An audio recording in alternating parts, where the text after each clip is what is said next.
Wait, do you have Sorry? proof as to some of these issues you're trying to say that Senator Ndume has to answer to? I can't hear him. Yeah, I'm not hearing you too well. What I'm saying is that, what I'm saying to you is this, that certainly he has questions to answer simply because, as we speak today, he's actually facing terrorism charges for being linked to Boko Haram. So certainly he has questions to answer. I'm also saying to you that a situation where somebody like Senator Zana in Borno State, from Borno State, appears to be able to tell us where, he said he knows where the girls are. He seems to know what the moves of Boko Haram are well before they take place, and so on and so forth. These are just issues. I'm just raising questions, and I'm saying that some of these issues ought to be addressed. But let me go further.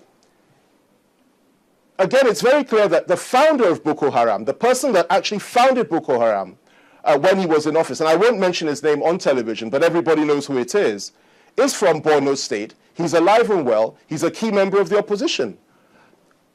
Again, I look at the utterances of the official spokesman of the opposition last year, that is Lai Mohammed, when he protested at the fact that Boko Haram was prescribed by the federal government, and when he said that it was unconstitutional for them to do so.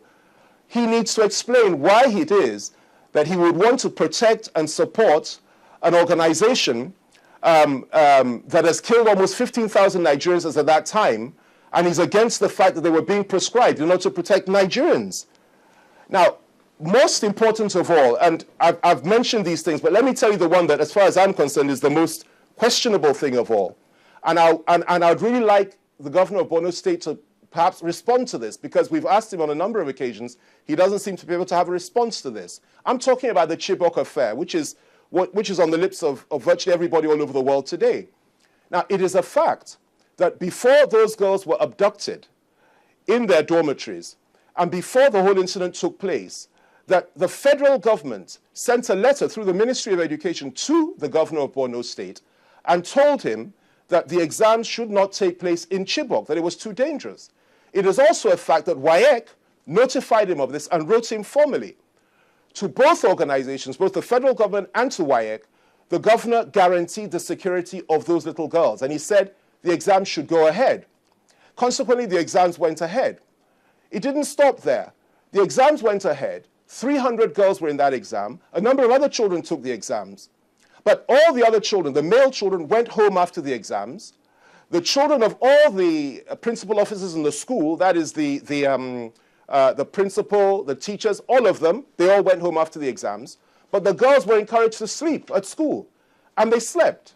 Now, as they slept, there was no generator, there was no NEPA, there was only one security man at the gate. One security man, an elderly person at the gate. 300 girls sleeping, no NEPA, no generator, and then the Boko Haramites came and they abducted them. Now, as far as I'm concerned, there needs to be an element of accountability here. It is important that we know why it is that the governor of Borno State insisted that those exams should go ahead. Why is it that a number of children were not at that school, were not asked to stay there through the night as the others were? Why it is that only one security guard was at the gate, and why it is there was no NEPA, no generator, no teacher, no adults. There was no adults apart from the security man at that school that night. Now, these are, again, issues, and of course, that's an APC governor. Now, we could go on and on. I could also tell you about the fact that a very key member of the opposition that was supporting the opposition was also involved in certain things in the mid-90s, where Gideon Akaluka was killed in Kanu and he was beheaded. And the story is that this gentleman was locked up for 2 years. Can you hear me, Mr. Fani-Kayode? Why is nobody asking questions? I won't mention his name on here. He knows who he is. The Nigerians know who he is. There's also the other incident of the bomber. Hello, can you hear me? The Detroit bomber in America, who was apprehended by the FBI. I think we need to fix something. Can I go on? All right. Before we go on to all of the Chibok matter, let me just take you up on that, but so we don't lose our train of thought on this one. But we will come and take you up on the response that they have also given about these questions that you raised, because we did put it across to, I think, the SSG to Borno State government while he was here. Speaking about all of those comments which you've highlighted, some of those cases in court as well for the senator, we've got a government in place in this country. Could it be, or is it that, I mean, what do you tell those who say, I mean, having itemized all of these comments that they've made, they also believe that the government has all these comments, they can access them. So what stops them from chronicling all of this and say, well, according to our laws, you can actually answer questions if you're found wanting, and then they take them to the appropriate quarters, or invite anyone, no matter how highly placed, for questioning. As long as the law says you've got questions to answer, what stops them from inviting them for questioning? Or do they think that they are above the law? Well, you know, that question is probably best put to the government and not to me.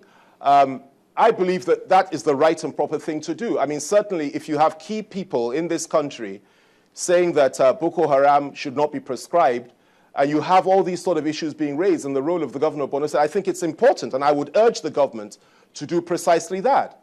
But as far as I'm concerned, where we are today is this. If you compare what's happening in Nigeria to what happened in Ireland a number of years ago, you had Sinn Féin on the one hand, and then you had the IRA on the other. The IRA was the armed wing of Sinn Féin. And as far as I'm concerned, Boko Haram could well be described as the armed wing of the opposition today. Now, I say this based simply on the fact that some of these comments have been made by these people in the past. I say it based on the fact that there are certain things that have been done and been said by key officials of the opposition, and I base it on the fact that, as far as I'm concerned, until those questions are answered, it's a legitimate assertion to make, and they need to answer these questions. But why they haven't been arrested or questioned, I really don't know. You have to put that to the government. What about those who also are of the opinion that, in terms of the history of this, I do remember, I think it's the former chief of defense staff who did say, well, the government was going to name names of sponsors of Boko Haram and then trace the history, those who are behind it. And up till today, the country waits on that list from government. So much as, yes, lots of questions everywhere. But there are those who also think that when the government says they're going to do something, they've got to do it to demonstrate to the people that if you've got to rally the troops, absolutely, we are also ready to join with government to fight terrorism.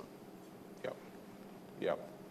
Well, I agree with you. I agree with you 100%. I think it's important that once the government has made a commitment to do something like this, they need to follow through. I mean, the last signal you want to send is one of weakness. And I think it's absolutely vital and important. But you see, what you also have to understand is this.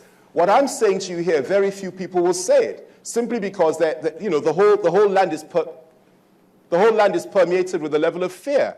And the government also has to be a little bit careful, because if, for example, they start picking up opposition figures based on what they said, of course, the other side will say, oh, you are persecuting our leaders and so on and so forth. But the bottom line is this.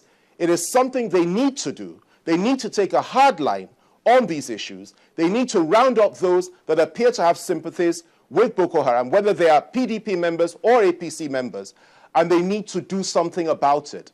Because it is very clear to me that there are certain elements within the political class that encourage this, that profit from it, in the sense that if there's a bomb tomorrow, they believe it's evidence of the weakness and the incompetence of this government. And I think that's the wrong way to look at it. You should channel your negative thoughts towards the perpetrators of the crime, and you should try your best to understand that they are doing this simply to discredit the government, destabilize the country, bring down the government through the auspices of a military coup, or to create dissension and turmoil in the country so that only an interim national government can save the day, or perhaps to prepare the ground for election next year and say, listen, you cannot go on with this man. Let us have somebody else in his place, somebody from the north who knows what to do. And what the other side is saying, people like myself, is this. You cannot bomb a president out of power. He may have his weaknesses, he may have made his mistakes, and goodness knows, I have criticized this government probably more than anybody else in the past. But at the end of the day, the bottom line is this. The minute you give in to terror, and you say people can bomb sitting presidents out or kill citizens to discredit in order to discredit the government and make the government look weak and bad, and we succumb to that and we feed into that, then we're in trouble. It means we're not running a democracy. We're running a system that is actually being fueled and perpetrated by bombing and violence and so on and so forth. And that is quite unacceptable. Are you